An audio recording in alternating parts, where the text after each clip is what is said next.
was just reading something during the commercial break from Chris Perkins at the Sun Sentinel. I thought it was interesting. The headline interested me, so I was trying to read it quickly because Chris Perkins says, the Dolphins' Zach Sieler deserves an extension for who he is, not what he is.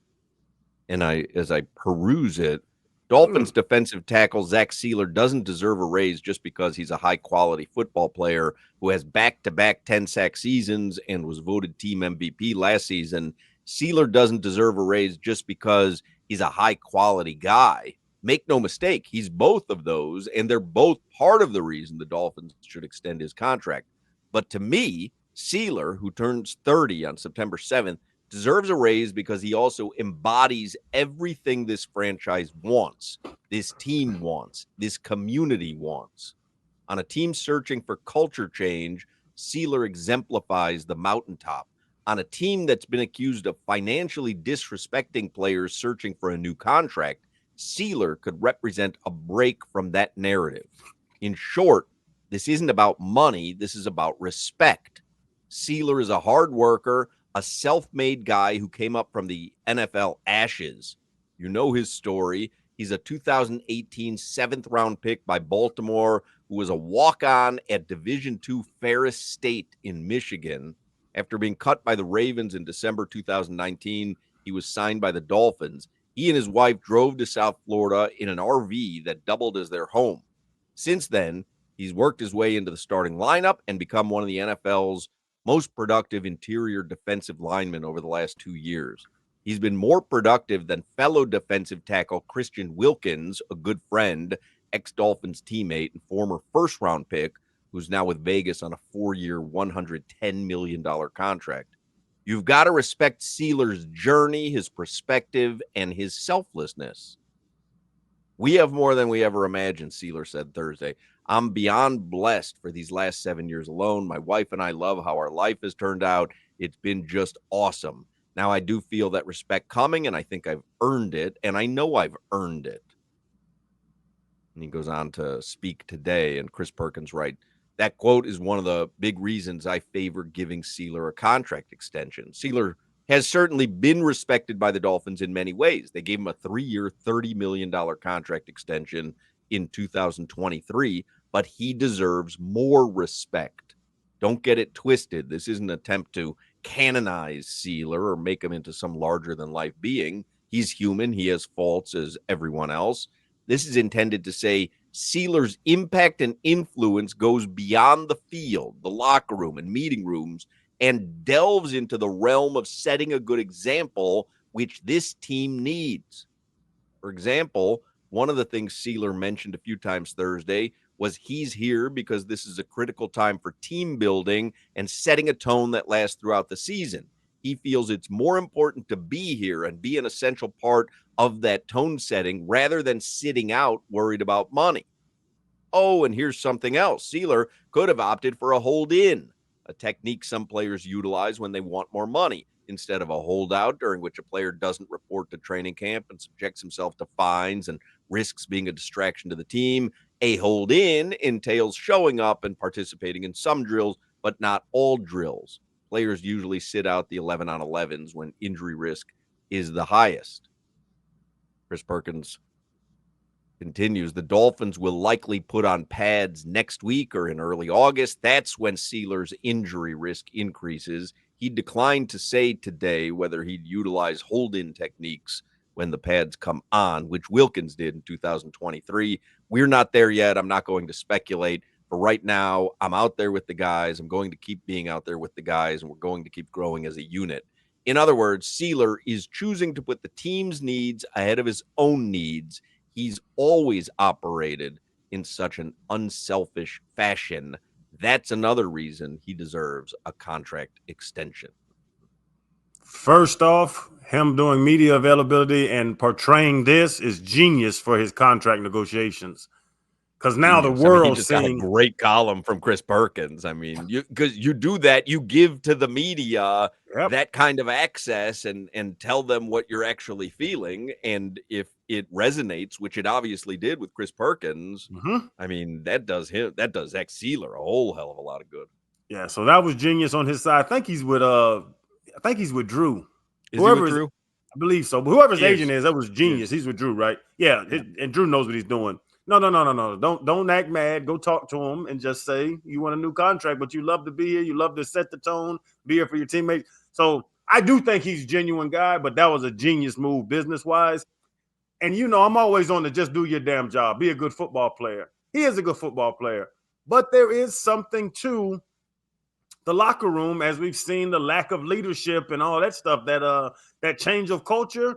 Look, who is it? And these are all going to be great players. Buffalo, that's who keeps winning the AFC East. Josh Allen, Deion Dawkins, Tre'Davious White when he was there. Like they were the team. They had that tough mentality. The Eagles, Jalen Hurts and Lane Johnson, and when Jason Kelsey was there, you knew what they were about. Talking about like finding an identity. I can go through all the top teams. The Ravens, we're going to run the ball. Yeah, so we have Derrick Henry and Lamar Jackson here, and we have a bunch of badass defenders. This is what we do. We're trying to find an identity. You need some guys to find an identity around. The track meet thing was cute until the track meet thing stopped working. So Tua, Tyreek, Waddle, we're going to be doing HN, the fastest team in the league, but we're not winning any playoff games. So I think they do need something solid on the defensive side of the ball. Because I told y'all those, I can't name their linebackers right now. They have to pay him just based on this. You talk about identity. When you think back to the 2023 team, we're all in agreement, right? Since the rebuild started in 2018, 2019, the best team the Dolphins have had was in 2023. When you think back to that team, nobody's here anymore outside of Waddle, Tyreek Hill, and Tua. Like, just think about the leaders of the team, right? Like the guys who, when you think of that team, when you think of the Dolphins, were like the lifeline, the heart of that team. Everybody's gone. Teron Armstead is gone. Robert Hunt is gone. Christian Wilkins, Raekwon Davis, Andrew Van Ginkel, Jerome Baker, David Long, Xavier Howard, Jalen Ramsey, Javon Holland. They're all gone. And the only person who remains, who you look at and you say, that's our guy, Tua Tagovailoa, Jalen Waddle, Tyreek, but that's kind of murky right now, and Zach Sieler. That's it. When you say, that's our guy, the Ravens gave up on him, we brought him here, and he became an NFL starter, that caliber of player. He made himself known. And now you let all those guys walk, or you cut them, or you traded them. You can't do the same because of prohibitive contracts. Right. Yeah. You can't do the same with everybody. Like at a certain point, you have to pay somebody. But do they have enough money to pay him what he wants? I don't know if he's tilting at windmills. Like I don't know if they have it. To give him a big contract. And to your point, those names that should have been on that list are Jaylen Phillips. But I think due to injury, you don't put him on that list because he's not out there enough. He's the hell of he might be our best defensive player. Bradley Chubb injured. Chop Robinson too young because he hasn't done enough to be that. Like you're saying, those staples. Like when I think about defensive staples, you're talking about Zach Thomas and Jason Taylors and guys like that. We don't have those guys right now. Where they're the Dolphins, they're going to be here. That's the defense, and we're going to put 8 guys around them. I wonder too if Stephen Ross and Chris Grier, even though I think he'd be part of it, are saying, "Hey, let's not do anything out of control with any of these guys because if it goes south this year, we are blowing this thing up." That has to be a conversation. Has to be. For sure. And maybe it's not necessarily a conversation with Chris Grier because he'd be part of the implosion, but that could be Stephen Ross's thought process when it comes to Jonnu Smith and Zach Sieler or whatever. Just like, hey, I gotta see at least 7 games this season because I am going to blow this thing to smithereens if they're 2-5 after 7 games. We talked about it. If like you're saying, if they're 7-10 and don't make the playoffs, I think they have to blow it up. Mm-hmm. But what if they are 9-8, get a wild card, and lose to a Ravens or somebody like that? Is that blow it up? Because you're still sitting right at 500. It's not for me because I didn't feel like blowing it up after this season. So like if they're in the playoffs, if they're in the postseason, to me, you're closer to being a Super Bowl team than you are starting from scratch. The place that will be uncomfortable for me with that conversation, the Bills are going to go 12-5 or something better. What if they go 10-7? They don't win the division because the Bills are just very, very good. Now you go to the playoffs and you still don't win a playoff game. But you were 10-7. Like, that's where I would sit on that fence. I'm pretty much good enough with that. But it's so terrible. It was the Patriots for years. The Patriots were going to win the AFC East, and the Dolphins were trying to get a wild card. Soon as Tom Brady's ragged ass went to Tampa, now this Josh Allen comes and starts winning the AFC East. Like, we can't win for losing. But I agree with, hey, like sometimes you just chalk it up to that, right? Like Tom Brady. But you can't go 7 years with this guy, with the same person leading your organization, and the results are status quo, when you're 25 years into your organization not winning a playoff game, and not just say, well, we got to try something different because clearly, like, this just isn't going anywhere. So if the Dolphins go 10-7 and they don't win a playoff game, if you're Steven Ross and you say, well, Josh Allen is Josh Allen, and at the very least, we had a winning season and we looked better. You got to be crazy to just say, we'll try that again. Start it all over? If you were 10-7 yes, and made the postseason even as a wild card team, you would say, you know what? I wanted to win the Super Bowl. We didn't. We got to start over. But, Hawk, to answer that question, you have to look at your comrades. You look around the league. The Lions were garbage. Dan Campbell's gets there, and they're going to the NFC Championship every single year. The damn Commanders, they draft Jaden Daniels, bring in Dan Quinn, and now they're going to NFC Championship games. Bro, the Eagles won a Super Bowl in 2018, then did a whole regime change 2 years later, then we're back in the Super Bowl, lost, then rebuilt their franchise, and we're back in the Super Bowl again. 3 Super Bowl appearances in the same time frame that Chris Grier took over, single-handedly had the reins of this franchise, and has made 2 playoff appearances, yet to win a playoff game, and nothing to show for it.